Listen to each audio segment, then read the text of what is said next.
तो हेलो दोस्तों, आज हमारे पास में एक प्रोडक्ट आया है जो कि हरमन का होने वाला है।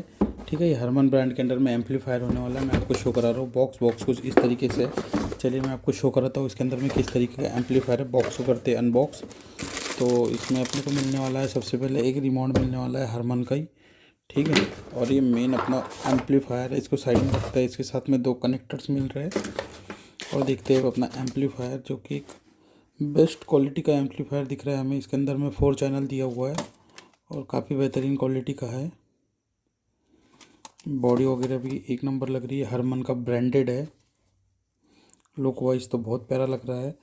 तो आप अगर चाहते हैं इसका टेस्टिंग वीडियो मैं बहुत जल्दी ले आऊँ यूट्यूब चैनल के ऊपर में, तो आप मुझे कमेंट करो, मैं इसका टेस्टिंग वीडियो भी ले जाता हूँ।